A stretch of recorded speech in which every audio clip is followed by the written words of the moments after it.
सर्दियों की रात थी, हवा में ठंडक थी, लेकिन उससे भी ज्यादा अजीब था उस रात का सन्नाटा। कोलकाता की तंग गलियों में एक छोटी सी जुगी थी जहां 14 साल की अन्या अपनी मां के साथ रहती थी। उनकी दुनिया सिर्फ एक फटे हुए कंबल, टूटी हुई खाट और दीवारों पर उभर आई सीलन तक सीमित थी।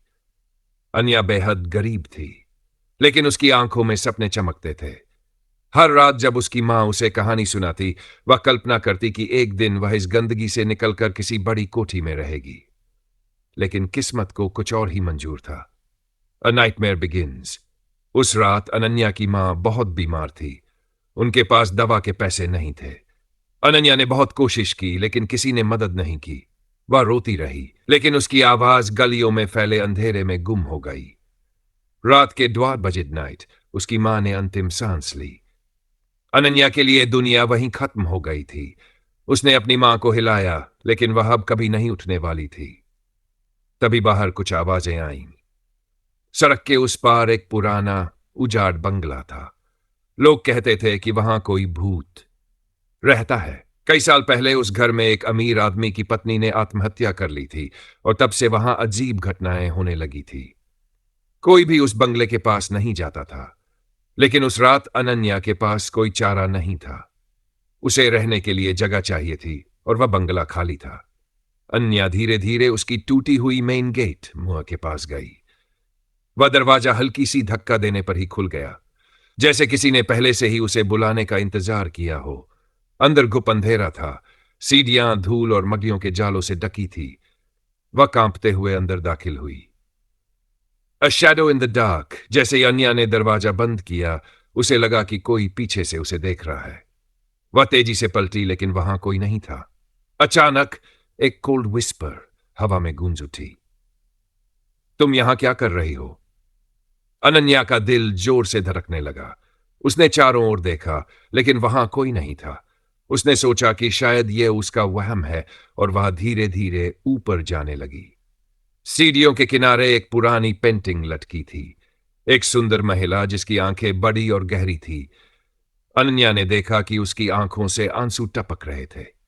क्या यह सच में रो रही है? उसने खुद से पूछा। तभी किसी ने उसके कंधे पर हाथ रखा। वह चीख पड़ी, शी इज हियर। उसके पीछे एक औरत खड़ी थी। लंबे काले बाल, सफेद साड़ी और चेहरा पूरी तरह झुका हुआ। तू कौन है? औरत ने धीरे से सिर उठाया और अनन्या की चीख गले में ही घुट गई।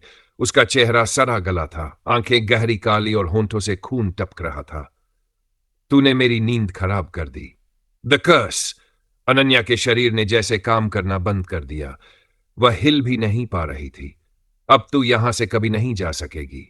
अनन्या का शरीर हवा में ऊपर उठने लगा। अचानक उसकी आंखों के आगे उसकी मां का चेहरा आ गया। उसने रोते हुए पुकारा। औरत ने गुस्से से उसे जमीन पर पटक दिया। मां, मेरी मदद करो। The final goodbye. जैसे किसी ने जादू कर दिया हो, कमरे में तेज रोशनी फैली। वह भूतनी अचानक जलने लगी और उसकी चीखों से पूरी हवेली गूंज उठी। कुछ देर बाद सब कुछ शांत हो गया। अनन्या बेहोश हो चुकी थी। सुबह जब उसकी आंख खुली, वह बंगले के बाहर पड़ी थी।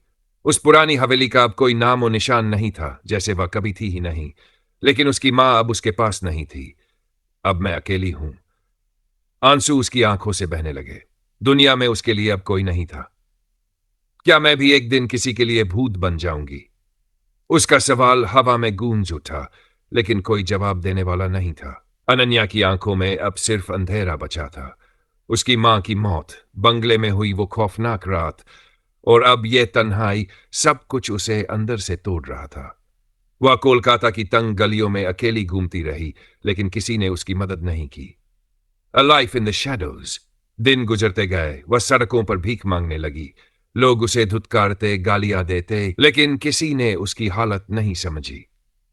पर एक अजीब बात थी, जहां भी अन्या जाती, अजीब घटनाएं होने लगती। कभी कभी स्ट्रीट लाइटें अचानक बुझ जाती। कोई उसे देखता तो उसे महसूस होता कि उसकी परछाई कुछ अलग ही आकार ले रही है। कई बार रात में उसे अपनी मां की आवाज सुनाई देती, लेकिन जब पलटकर देखती, वहां कोई नहीं होता। वह खुद भी नहीं जानती थी कि उसके साथ क्या हो रहा है। The whispering alley. एक दिन वह एक सुनसान गली में बैठी थी। उसके पेट में जोरों की भूख थी, लेकिन पास में खाने के लिए कुछ भी नहीं था।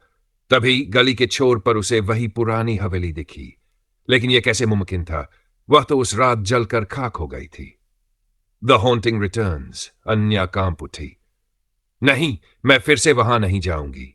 लेकिन किसी अंधे की शक्ति ने उसे खींचना शुरू कर दिया। उसके पैर अपने आप उस हवेली की ओर बढ़ने लगे। दरवाजा खुला और अंदर वही अंधेरा था। The forgotten truth. हवा में किसी की फुसफुसाहट गूंज रही थी। तू हमारी है, तू हमारी है। अनन्या की आंखों में आंसू आ गए। मैं कौन हूं? तुम लोग कौन हो? उसने जोर से चिल्लाया। तभी हवेली की दीवारों पर धुंधली परछायां बनने लगी। एक औरत सफेद साड़ी में खड़ी थी, लेकिन इस बार उसका चेहरा डरावना नहीं था। अनन्या, तू इस दुनिया की नहीं है। अ डार्क सीक्रेट। अनन्या के दिल की धड़कन तेज हो गई। मतलब, तेरी मां, तेरी असली मां नहीं थी। तुझे इस घर में जन्म दिया गया था, लेकिन इस घर पर एक श्राप था। जो भी यहां रहता उसे मौत मिलती, इसलिए तुझे वहां से निकालकर बाहर छोड़ दिया गया। अन्या की आंखें फटी रह गई। तो मैं इस श्राप का हिस्सा हूं? औरत ने सिर हिलाया। तू जितनी बार इस हवेली से दूर जाएगी, यह फिर से तेरे पास आ जाएगी। अनन्या को अब समझ आ चुका था कि उसकी जिंदगी कभी सामान्य नहीं होगी। तो अब क्या? उसने कांपते हुए पूछा।